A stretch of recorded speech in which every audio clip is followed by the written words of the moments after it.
have a dog who needs to stay active and likes to work. A lot of us do. And one of my favorite toys for that is the Holy Roller. It's this one here. It's a great way to introduce your dog, a young puppy, to stuffable food toys like Kongs. The reason I like this one is you can take a big piece of food and make it really easy for the dog to learn to extract it from the toy. So for beginners, it would be just something like that. You could put a piece of a bully stick or rawhide. They come in various sizes. When Ginger was younger, she had a small one. This is the large Holy Roller is what it's called, H-O-L-E-E roller. And it's a way to teach your dog how to get food out of a toy. This is the basic introduction, an alternative to Kongs. Now dogs can rip this toy apart, but that's why whenever we give a stuffed food toy, we supervise if we can. And you see, even though Ginger's really skilled at this, it's taking her some time to get that jerky out of there. There she goes. Just pulling pieces out.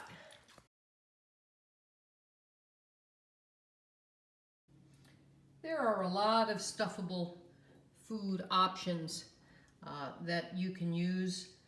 Sometimes I'll take a piece of marrow bone that Ginger has already finished. I love to give Ginger these.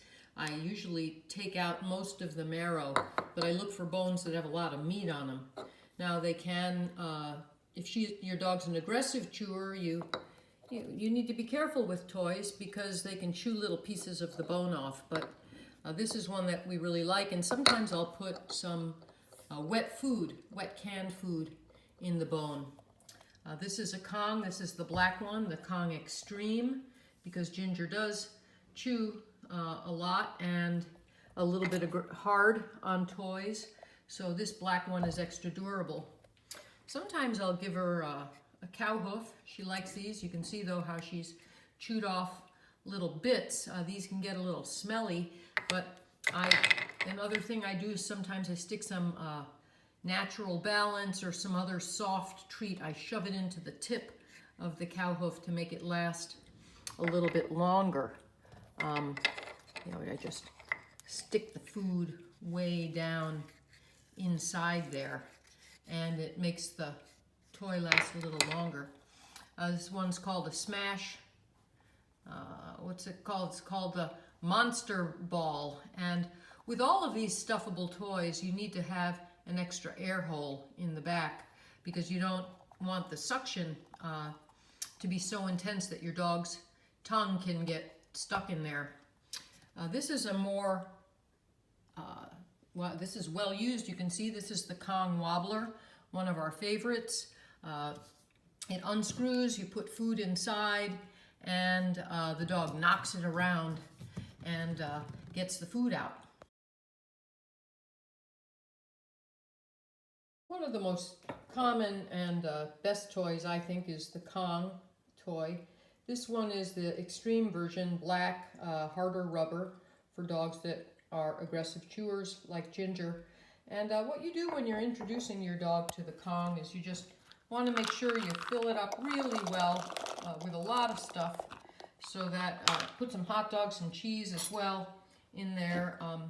Add a little bit of peanut butter maybe to the outside, maybe to the inner lip here, and give it to your dog so that they get used to knocking it around. You want the food to spill out really easily the first few times the dog interacts with the Kong so that they get reward really quickly. In the summer, you can add some chicken stock, some more food. You can freeze it so that it's like a little summer treat.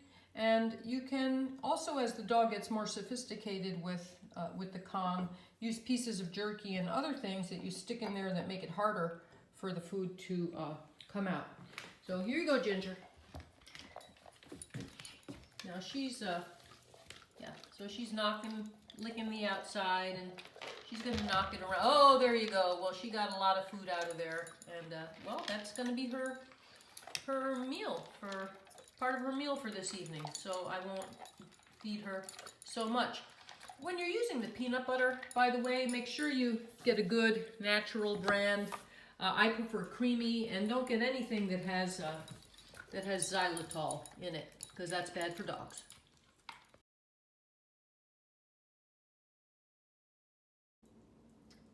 When you're first introducing the Kong wobbler, you see it screws apart and comes apart in two pieces.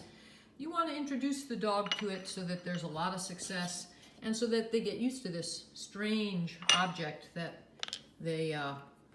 you're feeding them in. And so you might just put some food in that top piece, and so that they learn to interact with it, and the food will come out pretty easily. Hopefully they'll learn to knock the thing around a little with their nose and their paws, and get food out of there. And you'll do the same thing with the bottom piece, just so that they learn, do little bits at a time, so that they learn to stick their nose on this thing and get food out of it. And then you might put the two pieces together like that, and don't really screw this on very hard, just kind of leave it kind of loose, and let the dog knock the top off of it. See what happens there. See, I'm just going to kind of put it sort of sideways like that, and there you go. So she hit it with her paw to explore the inside, and there you go. Then when you finally introduce it to the dog, you screw the two pieces together. You might want to put some cream cheese, some peanut butter, make sure your dog's stomach is okay with those things. Put it along the outside there, and so that the dog learns to lick and knock the device over, and fill it up really well so that the reward is sure to spill out. You can see these marks I have on here from the tape that I had on there at one point to make the hole even smaller, because I think I had some really small kibble. So once your dog is accustomed to eating food out of stuffable toys, you can go back to one of my favorites, the Holy Roller, for more enrichment and fun, something that really uses the dog's nose and their eyes and their paws. So I've got some napkins here, some old cloth napkins that are not important to me.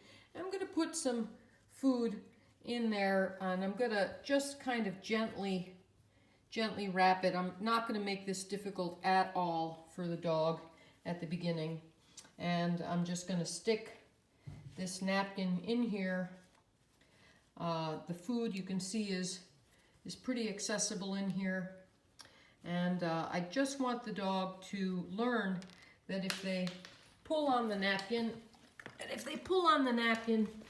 the food will fall out. There it goes. Okay, very good, Ginger. Once the dog gets the hang of the idea that they pull the food out of the napkin, you can wrap the treats up in there. I never wrap them up very hard. You can wrap them up in there, make like a little burrito, and have a bunch of napkins and stick them in there, and put little bits of treats inside. And I've got 5 or 6 napkins I'm going to do this with. I'm going to roll them up. I'm going to stick them. I'm always going to leave a little piece hanging out here. That's how I like to do it with Ginger. And there you go. So now I've got a bunch of napkins here inside this Holy Roller. This is a large size, and I'm going to give it to Ginger. And Ginger, sit down. Good girl, here, take it. And I'm going to give it to her. And she's pretty familiar with this toy already. You see, she already knows that she's supposed to pull the napkins out. And once she does, she gets used to throwing the napkin around and using her nose to find the little pieces of treat. Now, if your dog is the type that's going to eat and swallow the whole napkin, don't do this. And with any chew toy, whether it's a bone or something else that they might swallow like that, you really do need to supervise. A lot of people just leave their dog's toys hanging around, and some dogs do eat pieces of it and swallow it. Ginger did swallow a squeaky when she was a young puppy, and we had to have that surgically extricated. But here she goes. You can see she's getting a lot of nose action and exploratory action out of this toy, and that's good. And eventually she's gonna go back to the rest of the Holy Roller and pull all of these out, and it's just a great way to feed your dog, keep them entertained, and enrich their minds.